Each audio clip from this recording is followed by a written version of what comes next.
수험생 여러분 안녕하십니까. 자, 이제 금융업무법률에서 한 파트만 남겨놓고 있습니다. 자, 그 부분을 마무리 짓고 우리 세제로 들어가도록 하죠. 161페이지입니다. 자, 여러분들 교재로는요. 161페이지 되겠습니다. 금융법 위반에 대한 제재입니다. 자, 금융법을 위반했을 때 어떤 제재가 가해지느냐는 건데요. 이게 이제 세 가지 파트로 나누어져요. 세 가지 파트로. 그래서 민사적, 형사적, 행정적. 자, 민사적 제재가 주어지고요. 행정적 제재가 주어지고요. 마지막으로 형사적 제재가 주어집니다. 민사적 제재라는 것은 금융법을 위반한 법률행위가 유효냐 무효냐, 그 다음에 손해배상 책임이 있느냐 없느냐에 대한 거고요.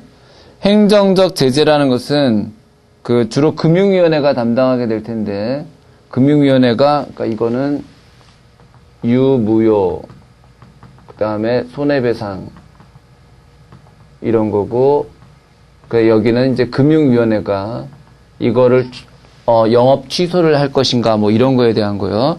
그 다음에, 과태료를 부과할 것인가, 과징금을 부과할 것인가, 이런 것들이 행정적 제재가 되겠고요. 그 다음 마지막으로 형사처벌도 가능하다라는 거죠. 형사처벌도 가능하고요. 특히 이제 이 금융법 위반의 경우에는 이 양벌 규정이 가능합니다. 양벌 규정이 있습니다. 양벌 규정이 있습니다. 이 양벌 규정이라는 게 뭐냐면 회사도 처벌하고 그 직원도 처벌한다는 거죠. 회사와 직원을 둘 다 처벌할 수 있다. 그게 양벌 규정입니다. 이런 내용을 한번 보도록 하겠습니다. 자, 그래서 이제 161페이지 첫 번째 민사적 제재부터 가보죠. 자, 이걸 이제 공부하기 위해서 첫 번째 민사적 제재부터 가보겠습니다. 자, 민사제재, 무효가 되는 경우가 있죠. 아까 말씀드렸죠. 유무효나 손해배상을 따진다. 무효가 되는 경우. 법률행위가 성립한 당초부터 아예 없던 걸로 돼버리는 건데요. 절대적 무효.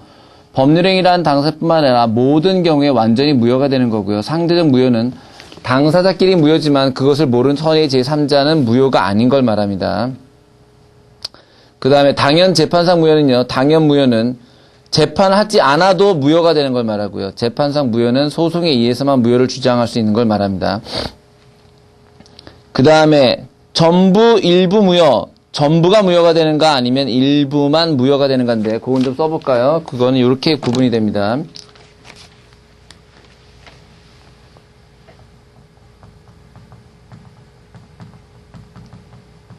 일부 무효에 있어서요. 자, 일반 계약은 이건 전부 무효가 원칙입니다. 일반 계약은 전부 무효가 원칙이에요. 그렇지만 약관에 의한 거래 있죠. 자, 약관에 따라서 거래를 했다. 약관에 의한 거래 요거는 일부 무효가 원칙입니다. 예, 이렇게 알아두시면 됩니다. 그 다음에 취소는 일단 유효하게 성립된 거다 그랬기 때문에 취소는 좀 알아두실 만한 게 뭐가 있냐면 만약에 취소를 안 하면 어떻게 되는 거예요? 취소 안 하면 유효한 겁니다. 취소를 안 해도 무효다 그러면 안 돼요. 취소를 안 하면 유효한 겁니다. 그 다음에 취소는 줄 쳐놓으세요. 2번에 보시면 취소의 방법 중에서 취소는 취소권자의 단독 의사표시고 소급적으로 무효가 되면 취소권의 소멸은요. 추인할 수 있는 날로부터는 3년이고요. 법률행위란 날로부터는 10년입니다.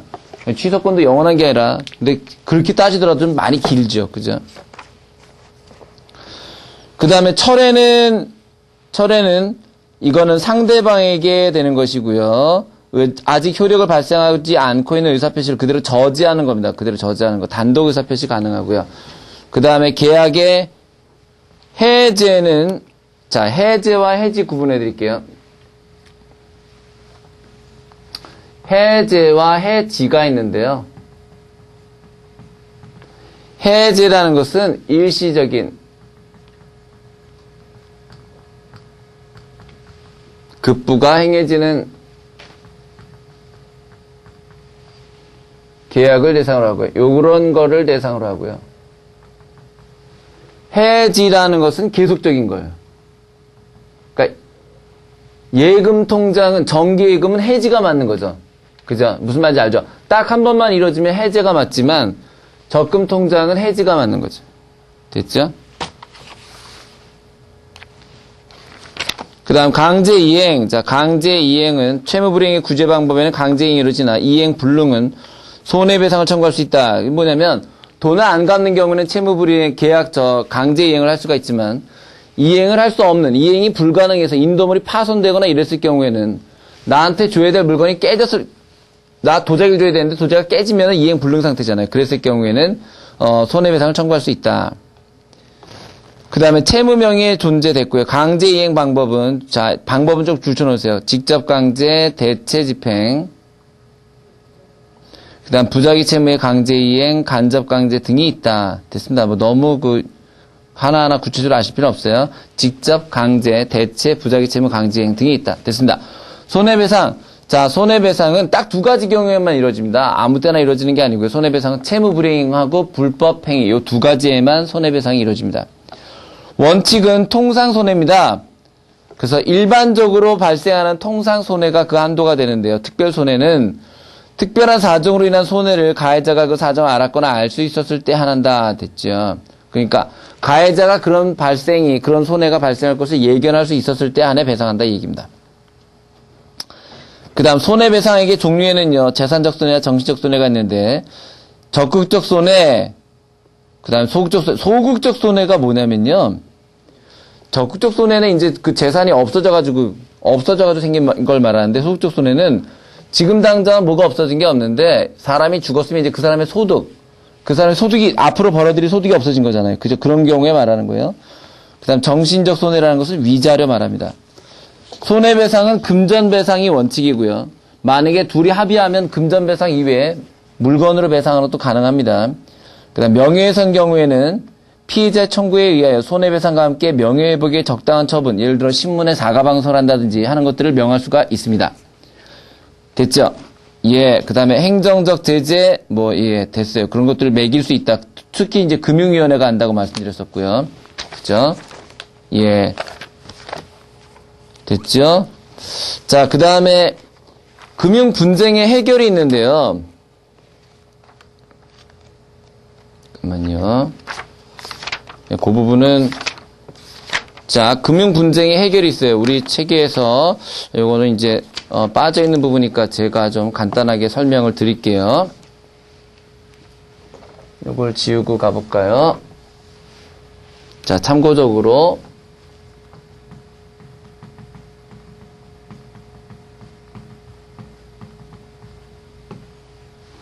분쟁 해결이 있는데요. 자, 이게 법원 밖에서 해결하는 경우하고 법원 안에서 해결하는 경우로 나눠져요. 법원 밖이냐, 법원 아니냐에 따라 달라져요. 자, 법원 밖에서 할 경우에는요, 당사자 쌍방이 자유롭게 해결하면 되죠. 그죠? 당사자 쌍방이 자유롭게 해결하면 됩니다. 그래서 자율적 해결이죠, 이건. 법원 밖에서는 자율적으로 해결하는 게 제일 좋죠. 그죠? 그 다음에, 긴급시에 분쟁조정위원회 같은 것도 있고요. 자유를 해결하거나 분쟁조정위원회라는 게 존재하죠. 요거 아시죠? 들어보셨죠? 분쟁조정위원회. 그래서 이 분쟁조정위원회는 금융분쟁조정위원회가 있는데요. 이게 어디에 있냐면은 금융감독원에 있어요. 금감원에. 금융감독원에 가게 되면은 금융분쟁조정위원회가 있습니다. 금융분쟁조정위원회. 자, 그래서 만약에 금융분쟁조정위원회에서 조정을 한 것을 당사자가 수락한 경우에는 요걸 좀 알아두셔야 되는데요. 자, 내가 증권회사에서 피해를 입어가지고 금융감독원에다가 그 분쟁조정을 신청했더니 거기에서 그러면은 증권회사가 너한테 5천만 원을 배상하라 라고 했다고 합시다. 그러면 이 조정안을 수락한 경우에는 재판상 화해와 동일한, 그러니까 판사 앞에서 화해한 거와 동일한 법률적 효과를 발휘합니다. 그래서 시험제 분쟁조정위원회의 조정안 수락은 법률적 효과는 존재하지 않는다 그러면 틀립니다. 재판상 화해와 동일한 효력을 발휘합니다. 그리고 또한 이 조정이 있었더라도 이거와 별도로 내가 소송을 제기할 수 있습니다. 예. 그 다음에 법원 안에서 해결하는 것도 있을 수 있는데요. 법원 안에서는, 이제 법원 안에서 해결한다 그러면 이제 이건 재판하는 거죠. 그죠? 그래서, 법원 안에서 하는 경우에는, 조정하거나, 그죠? 양쪽이, 민사조정법에서 법원에 조정을 신청할 수 있어요. 이건 조정이라는 것은 법원에다 신청하는 거예요. 법원에 조정 신청을 할 수 있습니다. 그렇게 하거나 아니면 소액사건 심판을 해도 돼요. 얼마 미만일 경우에 소액사건 심판. 요거는 2천만 원 미만인 경우 소액사건 심판을 하면 훨씬 이제 비용도 저렴하고 빠르게 할 수가 있고요. 그 다음에 뭐 이제 정식 소송이죠. 요 세 가지 중에 하나를 택하면 된다 이거죠. 그죠? 예, 됐습니다. 자, 이렇게 해서 정말로 이제 빠진 부분 없이 다 설명을 좀 드렸습니다. 자, 그러면 이제 우리가 이 과목의 두 번째 금융세제로 들어가 보도록 하겠습니다.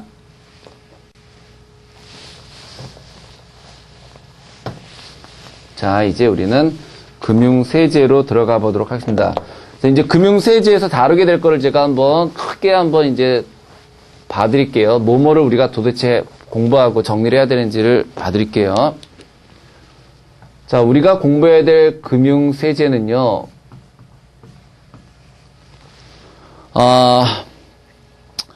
크게 나누면 이제 7개 정도가 되는데, 우선 국세기본법을 배울 거고요.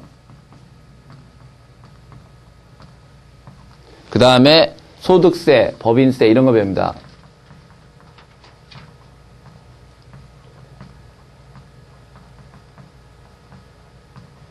그 다음에 이제 네 번째로 상속세, 증여세 묶어서 배우는데, 요거는요, 단원이 따로 있어서, 여기선 설명 안 해드리고 뒤에서 합니다. 상속세, 증여세가 따로 돼 있어요. 상속세, 증여세법.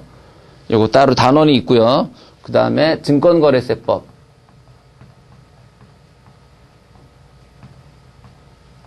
그리고 지방세와 인지세가 있습니다. 예, 요렇게 있습니다. 그래서 우리가 배우게 될 것은 이제 8번에 기타 금융세제가 있습니다만 크게 나누면 우리 이제 앞으로 요거를 이제 공부하도록 하겠습니다. 그래서 첫 번째 국세기본법부터 보도록 하죠. 예, 국세기본법부터 보도록 하겠습니다. 자, 조세 정의가 나와 있는데 조세는 됐습니다. 조세 분류를 좀 보죠. 조세 분류. 자, 과세 주체에 따라서 이것도 마찬가지로요. 분류 기준을 좀 보셔야 돼요. 그래서 이걸 구별하셔야 됩니다. 세트 개념으로 된 거를 구별하셔야 돼요. 구별하시고 특징 알아두셔야 돼요. 예를 들어 국세, 지방세 그러면 과세권자가 국가냐, 지방자치냐, 잔체냐에 딸린 거고요. 조세, 전가성, 내가 직접 내느냐 아니면 남이 대신 내느냐에 따라서 직접세, 간접세. 그 다음에 지출의 목적성에 따라서 그냥 일단 걷어놓기만 하면 보통세고요. 교육세나 농어촌 특별세처럼 세수 용도가 특정하게 그 해당 목적을 갖고 있으면 그거는 목적세가 됩니다. 됐죠? 자, 그 다음에 과세표준 단위에 따라서 가격을 과세표준으로 하면 종가세, 양을 과세표준으로 하면 종량세가 됩니다. 그 다음 비례세와 누진세가 있는데, 자, 비례세는 일정 세율이고 누진세는 세율의 차이가 있습니다. 몰라요. 그래요. 그건 봐드릴게요. 비례세와 누진세라는 게 뭐냐면요. 비례세는 소득과 무관하게 그냥 딱 10% 이렇게 되면 이건 비례세예요. 많이 벌건 적게 벌건 무조건 네가 사용한 금액의 10% 그러면 이건 비례세입니다. 부가가치세가 비례세죠. 하지만 누진세는 소득이 증가하면요. 세율이 증가해요. 세금이 아니라 세율이 증가해요. 소득세 같은 거예요. 그게 무슨 말인가요? 볼게요. 자, 소득이 1,000만 원인 사람, 2,000만 원인 사람이 있다고 할게요. 비례세로 때리면 똑같이 10%를 때려버리면 얘는 100만 원, 얘는 200만 원이 되죠. 금액은 늘지만 세율은 똑같죠.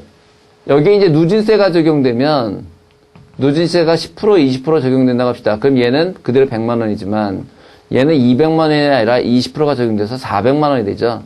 그래서 누진세는 소득이 높은 사람에게 불리한 게 누진세입니다. 그 다음 총칙, 기한과 기간 나와 있네. 기간과 기한. 자, 기간은 우리가 지난 시간에 공부했죠. 처음과 끝이 존재하면 기간이고, 기한은 일정 시점을 말하죠. 일정 시점, 기간과 기한.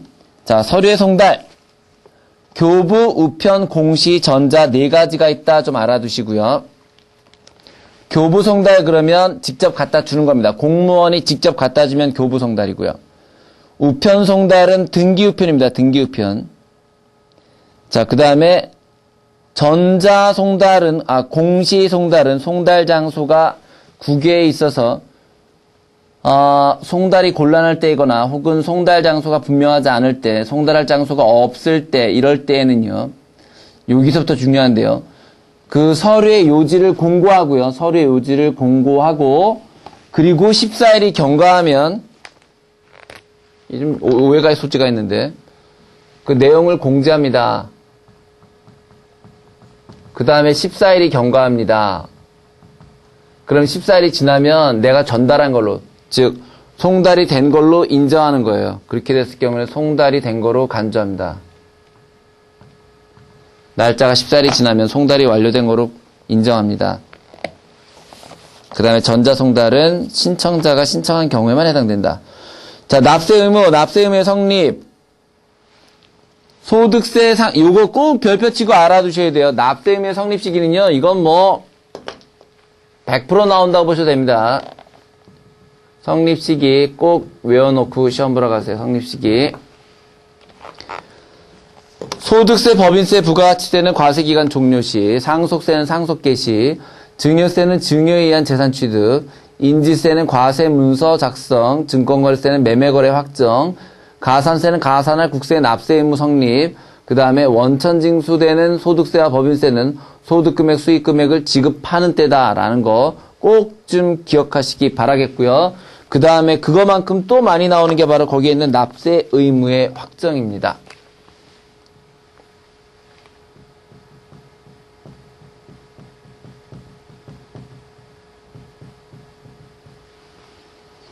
자, 요거 종류 알아두셔야 돼요. 종류.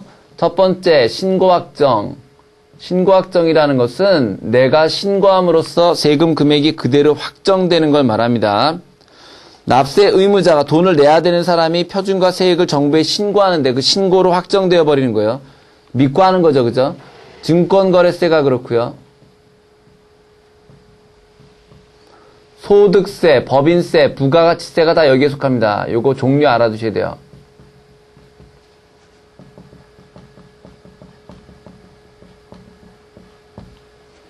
그 다음에 두 번째는요, 부가확정이 있습니다. 부가확정이라는 것은 내가 신고하는 게 아니라 정부가 나한테 확 돈을 매겨버린 거죠. 정부가 세액을 결정합니다. 정부가 결정해. 이게 뭐가 있냐면 상속세와 증여세가 있어요. 상속세와 증여세는 정부가 나한테 돈을 얼마 내라고 확정 지어줍니다. 그 다음에 세 번째, 자동확정이 있는데요. 이건 신고니 뭐니 하는 게 아니라 그 요건을 갖추고 있으면 바로 돼버리는 거죠. 예를 들면 인지세 같은 거요. 그 다음에 원천징수되는 소득세. 이런 것들은 바로 자동으로 확정이 되어버립니다. 됐죠? 자, 그 다음 납세 의무의 소멸 봅니다. 자, 납세 의무의 소멸은 그 소멸 사유도 3개밖에 안 되니까 꼭 알아주세요. 3개짜리는 여러분들이 좀 잘 알아두셔야 되는데 우리가 사지선다이기 때문에 3개짜리는 3개 넣고요. 나머지 하나 이렇게 찾아주는 거거든요. 그죠? 내기가 쉽죠. 그래서 납세 의무의 소멸은 납부 충당. 자, 충당이라는 게 뭐냐면요. 내가 내야 될 세금과 그 다음에 받을 돈도 있을 수 있죠.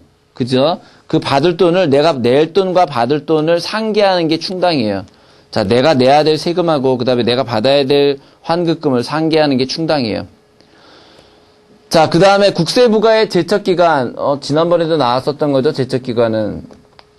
자, 제척기간이 뭔가요? 써드릴게요. 아예 제척기간. 자, 제척기간은 무슨 뜻이냐면은 제척기간의 뜻은 세금을 부과할 수 있는, 받을 수가 있느냐 아니에요. 세금을 부과할 수 있는, 내가 고지서를 날릴 수 있는 법정 기간을, 그거를 제척기간이라고 합니다. 그 다음에 국세징수권의 소멸시효가 완성한 때에는 받을 수가 없겠죠.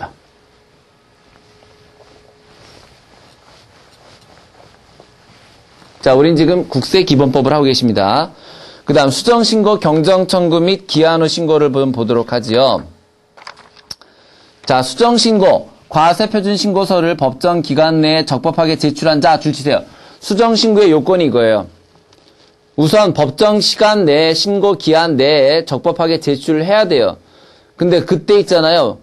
너무 미달되게 세금을 너무 미달되게 신고하거나 아니면 환급금을 과다하게 신고한 경우에는 과세표준 수정신고서를 제출할 수 있습니다.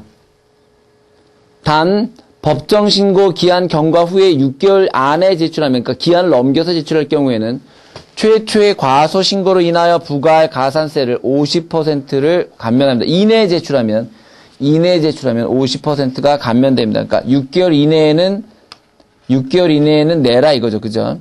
예. 그 다음에 경정청구. 자, 수정신고에서 중요한 건요. 대상자가 어떻게 과소신고한 경우에요. 과소신고. 그 다음에 경정청구는 반대입니다. 과다 신고한 경우에요. 내가 너무 지나치게 많이 신고한 경우. 자, 과세표준 및 세액을 과다하게 신고하거나 내가 받아야 될 돈을 과소신고한 때에는 3년 이내에 경정을 청구할 수 있다. 그 다음에 기한 후 신고, 법정 기한 내에 과세표준 신고서를 제출하지 아니한 자로서 납부할 세액이 있는 자는 관할 세무사장이 신고하지 아니한 과세표준과 세액을 결정 통지하기 전까지 기한 후 과세표준 신고서를 제출할 수 있다. 예. 자, 그 다음 국세우선의 원칙 가죠. 자, 국세우선의 원칙. 조세채무와 기타 채무가 경합한 경우에는 채권자 상호 간의 원래는 채권자 평등의 원칙이 적용됩니다. 그러니까 채권자는 그 사람들이 다 뭐든지 다 평등한데 이때 국세가 끼면 국세는 기타 채권보다 앞섭니다. 날짜가 설사 뒤지더라도 이 국세 채권이 다른 채권에 비해서 앞섭니다. 그런데 문제는요, 이 국세 우선권이 배제되는 채권도 존재한다는 거고요. 그게 이제 시험지에 나와요. 그래서 그거 별표요. 그거요. 167페이지에 팁 나와 있는 거 있죠? 그 팁. 국세 우선권 배제. 요게 총 5가지인데요. 요걸 꼭 기억하셔야 돼요. 자, 첫 번째 뭐라고 되어 있습니까? 선집행 지방세의 가산금과 체납세액이에요. 가산금과, 자, 거기 그냥 체납세액이라고 되어 있는데요. 체납세액 말고요. 정확히 쓰면 그 체납세액을 좀 정확히 써드리면 이거는 가산금과 체납처분비예요. 가산금과 체납처분비.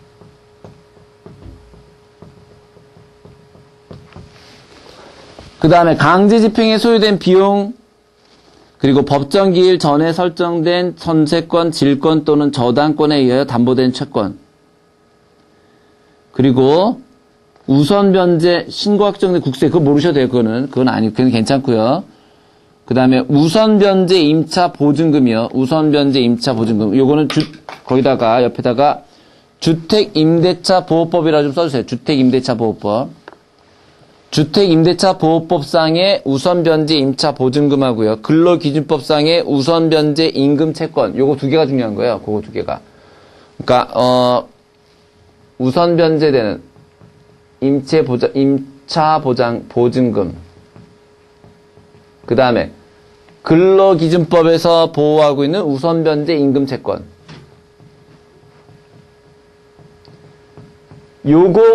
이거보다 국세가 우선하지는 않는다는 거예요. 요거보다는 우선하지 않는다 이 뜻입니다. 됐죠? 자, 그 다음에 심사와 심판.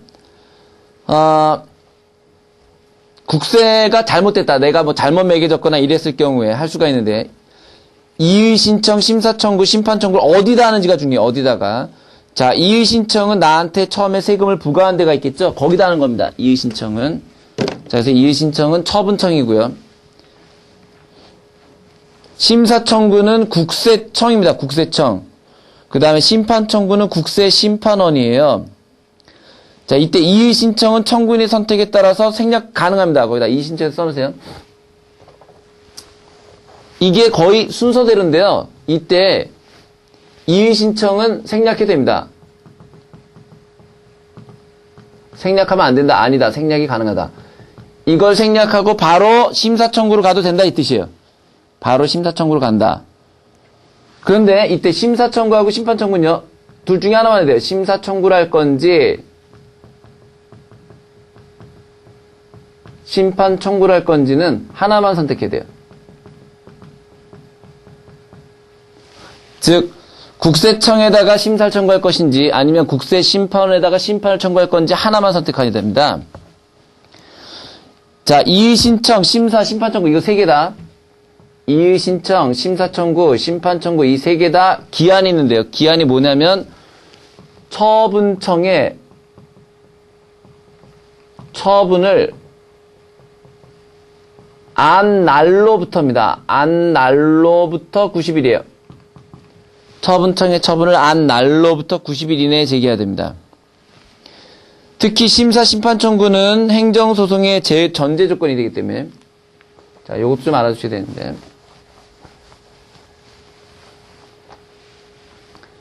이의 신청은 아까 생략 가능하다고 했는데 심사 청구나 심판 청구 같은 경우에는 이걸 반드시 거친 다음에 행정소송으로 가도록 되어 있습니다.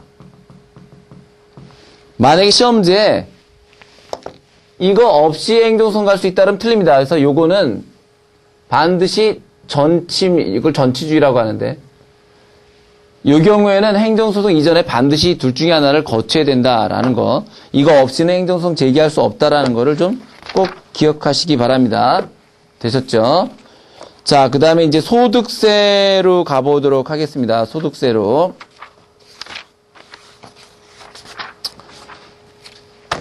자, 일단 기본적으로 소득세와 법인세는요.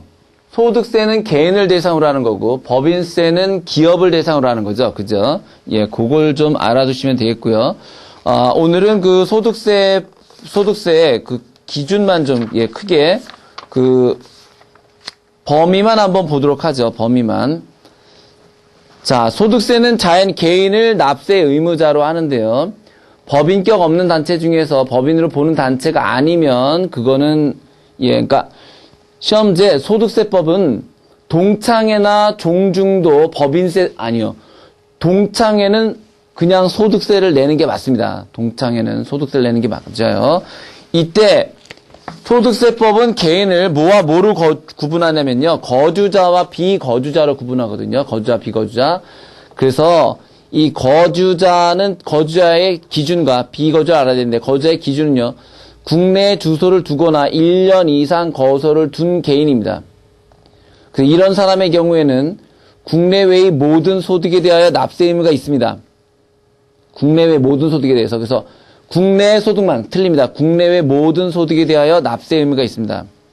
그 다음에 비거주자는 거주자가 아닌 개인은 비거주자는 국내 원천 소득에 대해서만 예, 국내 원천 소득에 대해서만 하도록 되어 있습니다. 그래서 그거를 꼭 구분하십시오. 그래서 거주자는 국내의 모든 소득이고요. 그 다음에 비거주자는 국내 원천 소득에 대해서만 납세 의무가 있다. 예, 요걸 좀 알아두시기 바랍니다.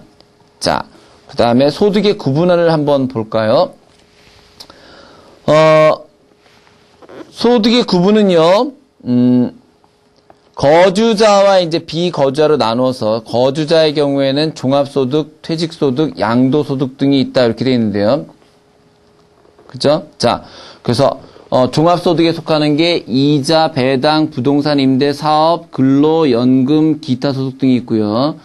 그 다음에 퇴직소득과 양도소득이 있는 거고 비거주자에게는 국내 사업장이나 부동산 임대소득이 있을 때는 종합과세하고요.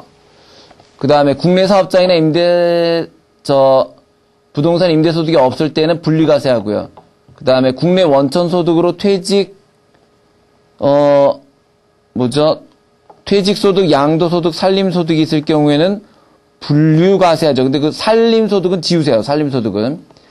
분류과세에서 살림소득은 지우세요. 예, 살림소득은 요건 이제 조항 자체가 좀 없어졌어요. 그래서, 분류과세는 퇴직, 양도소득입니다. 퇴직, 양도소득은 요거는 종합소득과 분류해서, 구분해서 그걸 각 소득별로 납부합니다. 그걸 이제 분류과세라. 그러니까 분리과세라는 건요. 이게 좀 말이 어려운데 종합과세는 몽땅 합쳐갖고 과세하는 거고요. 분류과세는 A와 B를 구분해서 하는, 이건 A 더하기 B 더하기 다 하는 거고요. 그 다음에 분리과세는 아예 별도로 원천징수하는 걸 말합니다. 예, 요 차이를 좀 알아두시면 좋겠죠. 그죠? 그래서 종합과세는 A, B, C를 다 더해서 하는 거, 분류과세는 A와 B를 구분하는 거, 분리과세는 원천징수해버리는 걸 말합니다. 되셨죠? 예. 그렇게 해서 제가 이제 그 소득 구분을 좀 해드렸고요. 이자 소득부터는 다음 시간에 나가도록 하겠습니다. 자, 그럼 오늘은 요거까지 하고요. 이자 소득부터는 다음 시간에 예, 같이 공부를 해보도록 하겠습니다. 여러분 수고하셨습니다.